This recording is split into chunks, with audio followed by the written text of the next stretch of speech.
नमस्कार दोस्तों। आज की कहानी में मैंने भगवान श्री कृष्ण के जीवन को आधार बनाकर त्याग का महत्व बताने की कोशिश करी है। कहानी कैसी लगी अपने विचार कमेंट्स करें, कहानी को लाइक शेयर करें, चैनल को सब्सक्राइब करें। चलिए अब कहानी पर आते हैं। सदियों पहले जनकपुर में दो घनिष्ठ मित्र वैभव और जयंत रहते थे। दोनों बचपन से ही साथ पले बड़े हुए थे और एक दूसरे को अपना सर्वस्व मानते थे। हर सुख दुख में दोनों एक दूसरे के साथ पूर्ण मन से रहते थे। उनकी दोस्ती के चर्चे आसपास के गांवों में भी चर्चित थे। लोग उन्हें दो शरीर एक आत्मा कहकर संबोधित करते थे। धीरे धीरे समय बीतता गया और उनकी दोस्ती और गहरी होती गई। लेकिन विधि के विधान और समय के घोड़े के आगे किसी की एक नहीं चलती और उनके जीवन में भी समय अब करवट लेने वाला था। और एक दिन समय ने अपना रंग बदला। दोनों मित्र जंगल में कुछ फल लेने गए थे, जहां एक जहरीले नाग ने जयंत को डस लिया।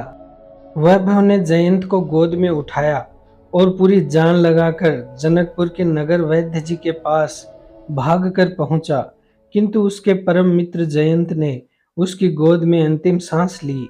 वह उसे नहीं बचा पाया। अपने मित्र को यूं अपनी गोद में तड़पते देखना और फिर उसका इस संसार से यूं चले जाना वैभव के लिए बड़ा ही असहनीय, पीड़ादायक और हृदय विदारक था। वो अपनी शुद्ध बुद्ध खो बैठा। जब परिवार के लोगों ने जयंत का अंतिम संस्कार किया तो वैभव भी चिता पर जाकर अपने प्रिय सखा के साथ लेट गया और अपने प्राणों की आहुति देने के लिए हठ करने लगा। परिवार के सदस्यों ने जब खूब मिन्नतें करी और उसे समझाया, तब जाकर वैभव चिता से उठा।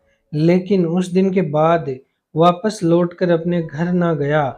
वह जंगलों में और साधु के वेश में रहने लगा और अपने मन मस्तिष्क को शांत करने का मार्ग खोजने लगा। किंतु उसके लिए अपने परम मित्र जयंत की यादों से निकल पाना बहुत कठिन था।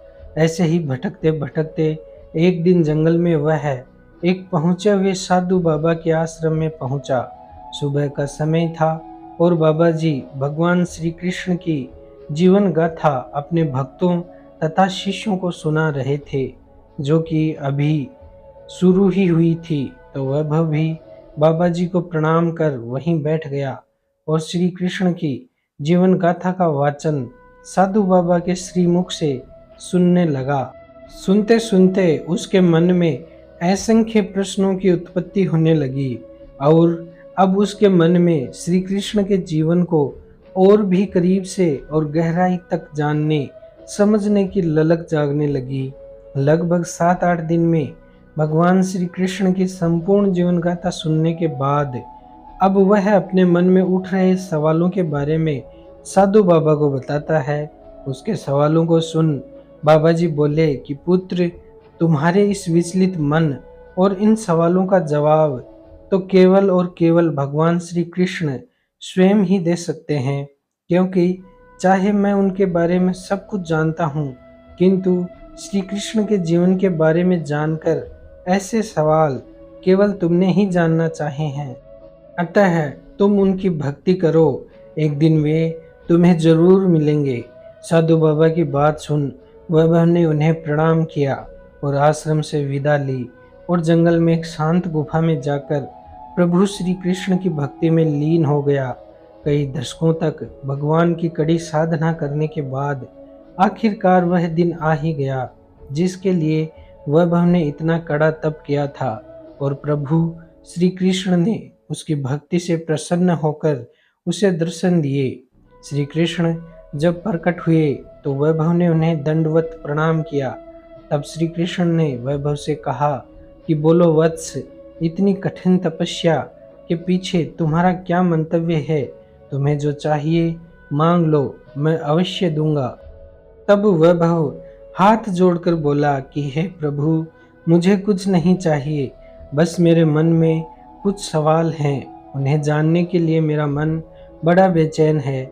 आप उनके जवाब देकर मेरे अस्थिर मन को शांत करने की कृपा करें।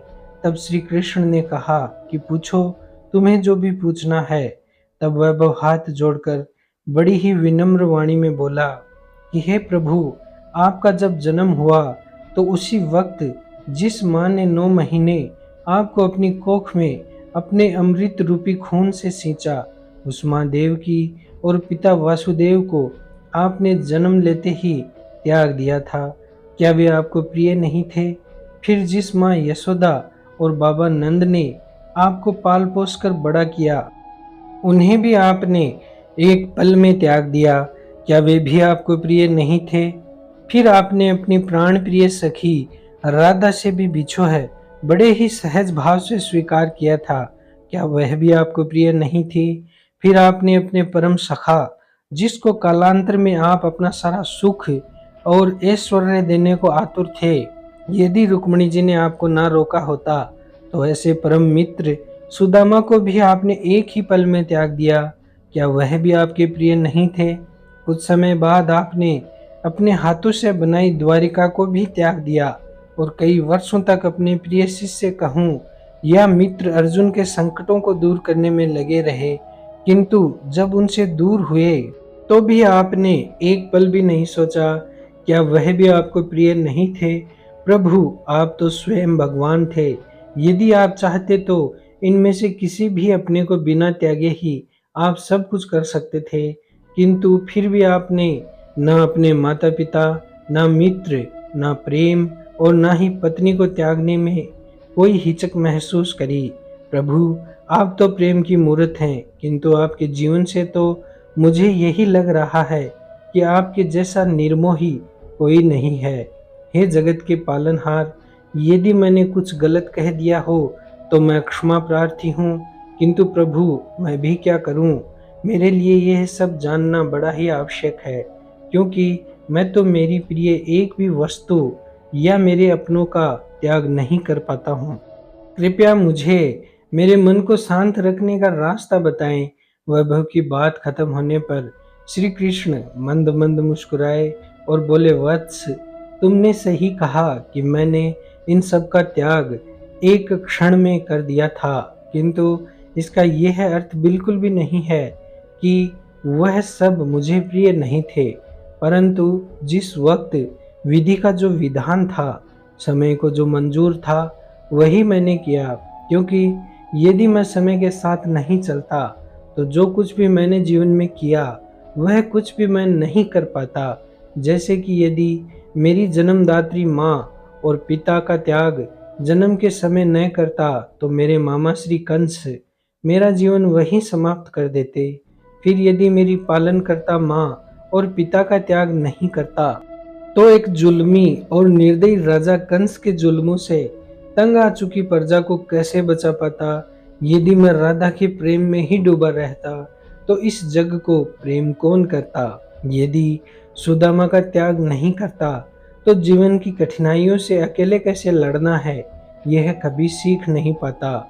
हर पल उसके सहारे की आदत मुझे लग जाती।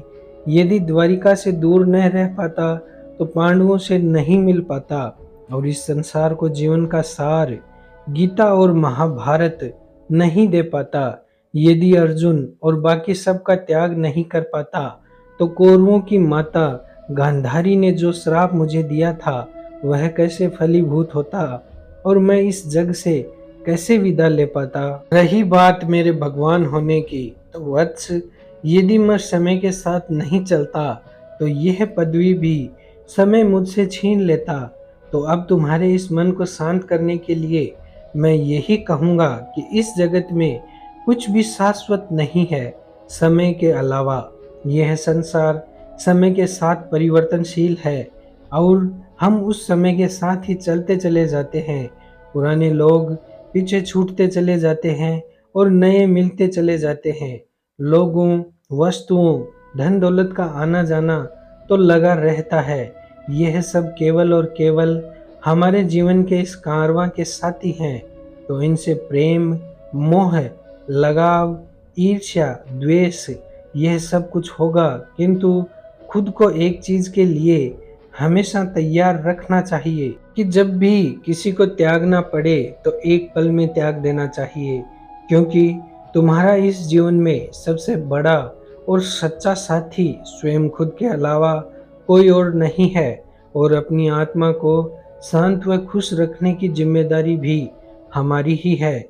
लेकिन इन सब में हम स्वयं की सबसे बड़ी जिम्मेदारी को ही भूल जाते हैं, और जो समय के साथ चला गया उसे त्याग नहीं पाते हैं और दुखी रहते हैं।